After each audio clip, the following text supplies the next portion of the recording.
আসসালামু আলাইকুম। এসএসসি 26 ব্যাচের স্টুডেন্টরা তোমাদের পরীক্ষার ফলাফল ও পাশের হার নিয়ে গুরুত্বপূর্ণ কিছু প্রশ্ন উত্তর নিয়ে আজকের এই ভিডিওটি। তো তোমরা যারা 2026 সালে এসএসসি পরীক্ষা দিয়েছো তারা তারা এই ভিডিও অবশ্যই দেখবে।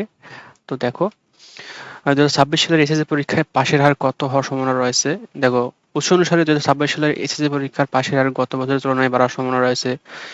ধারণা করা হচ্ছে এবার পাশের হার 73% থেকে 75% বা তার বেশি হতে পারে। উল্লেখ্য যে গত বছর 2025 সালে গত 15 বছরের মধ্যে সর্বনিম্ন পাশের হার ছিল 68.45%। তবে এবার পাশের হার বাড়ার সম্ভাবনা রয়েছে।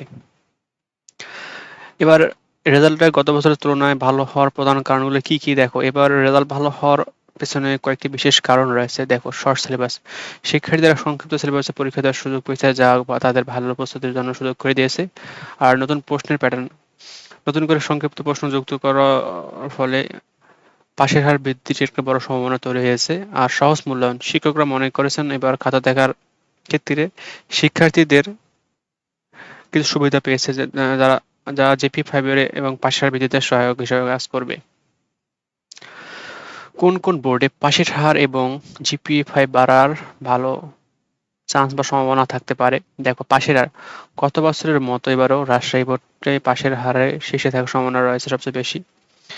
এরপর পর্যায়ক্রমে যশোর, চট্টগ্রাম ও ঢাকা বোর্ড থাকতে পারে। আর জিপি 5 এর ক্ষেত্রে শিক্ষার্থীদের সংখ্যা বেশি হয় ঢাকা বোর্ডে জিপি 5 এর সংখ্যা সবচেয়ে বেশি থাকতে পারে বলে ধারণা করা হচ্ছে। আর গত বছরের তুলনায় পাশের হারের পরিসংখ্যান কেমন ছিল? গত 15 বছরের পরিসংখ্যানে দেখা যায় 2018 সালের পাশের হার ছিল 77.77%, যা 2025 সালের আগে পর্যন্ত সর্বনিম্ন ছিল। এছাড়া বাকি বছরগুলোতে সাধারণত পাশের হার ছিল 80%-এর উপরে তবে গত বছরে 2025 সালে এই রেকর্ড সর্বনিম্ন 68.45%-এ নেমে এসেছিল। শিক্ষার্থীরা সাধারণত কোন বিষয়গুলোতে বেশি ফেল করে থাকে? দেখো উৎস অনুযায়ী শিক্ষার্থীরা সবচেয়ে বেশি ফেল করে থাকে গণিত ও ইংরেজি সাবজেক্টে। গত বছরে গণিতে পাশের হার ছিল 77.46%, অর্থাৎ 23% ফেল করেছে।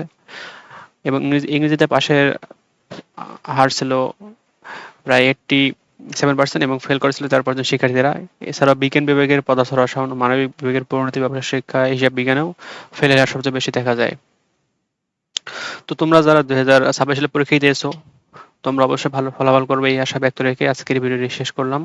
আল্লাহ হাফেজ।